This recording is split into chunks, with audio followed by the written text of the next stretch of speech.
The Manchester derby result and performance did nothing to quash the speculation around Ole's future. Ajax coach Erik Ten Hag is currently down the pecking order with the bookies, but for me, he is my joint favourite for the job. To see why, let's go to the whiteboard. Ajax line up in a typical 4-3-3 formation for a Dutch side. I have seen some recent analysis of Ajax saying that they play with a double pivot and an attacking midfield player, but having watched a lot of Ajax recently, they definitely line up with a single pivot with two other midfield players playing high on either side of the pivot. In possession, Ajax have a number of strategies to create space which increase their ball retention efficiency. With most teams pressing with a 4-4-2 formation, Ajax like to create this 4-on-2 between their goalkeeper, two centre-backs and single pivot against the opposition's two centre-forwards. To create the space to fully exploit this situation, the outside midfield players play high in the half space, pulling the opposition's midfield with them, which opens up the central area for Ajax to beat a high press. Going to screenshots of Ajax's Champions League game against Dortmund in Amsterdam, we can see the possession diamond Ajax create to beat the press. In this situation, Brandt has come in field to sit on Alvarez to disrupt this possession formation, but this has opened up Mazwari in the right back position. The keeper filters the ball out to him, and we can see how high Gravenberch and Berghuis are, and how this has opened up the central area for Ajax. Although the possession diamond didn't directly beat Dortmund's press, Brandt coming in field forced Witsel to step out of midfield to confront Mazwari, leaving Berghuis free in midfield. When teams drop off into a mid to low defensive block against Ajax, the right back pushes up the field and they adopt this back three possession formation. It's usually the right back that pushes on to keep Ajax's best footballing defender, Daley Blind, in a position where he can dictate play from the back. Going to a screenshot of Dortmund v Ajax in Dortmund, we can see the back three possession formation Ajax look to use. Ajax then filter the ball down the flanks, and from here look to overload the wide and half spaces to open up the space on the opposite side.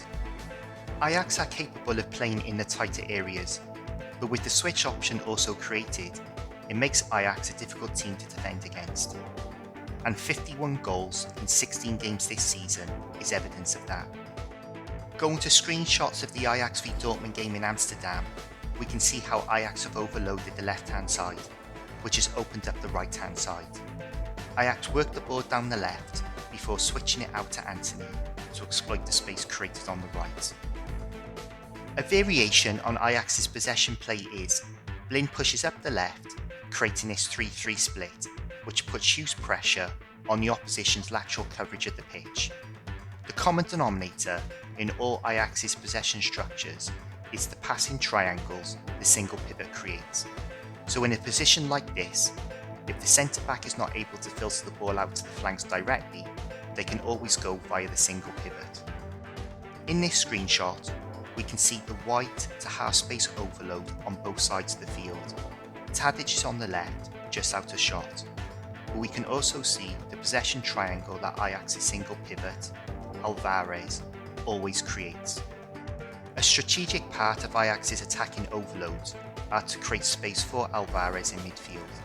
I would go as far to say that the single pivot role is tactically the most important in Ten Hag's side. Moving on to how Ajax operate without the ball. When the opposition have the ball at the back, only Haller will press the centre-backs. Ajax's wide men tuck in to cut off the passing angles into midfield, and Ajax's outside midfielders back this up with man-to-man marking. This forces the centre-backs to filter the ball out to the flanks. This is the trigger for the Ajax wide man to press the full-back. From here, the full-back can only play the ball down the line or put the ball at risk by playing the ball in field. Coaches call this a sideline press because essentially it's using the touchline as an extra defender. This defensive strategy makes it difficult for teams to play through Ajax. Ajax have only conceded 3 goals in 16 games this season. The Devil's verdict is Ten Hag's trophy collection has to be tempered with the fact it has been achieved in a second-tier European league. However, Mazwari, Blind and Tadic are the only players to start for Ajax in their last Champions League game that started against Spurs in the semi-final 2.5 years ago. To rebuild a side with a limited budget that has become the first Dutch side to win their first 4 Champions League matches is impressive. Included in that are 4-0 and 3-1 victories against Dortmund.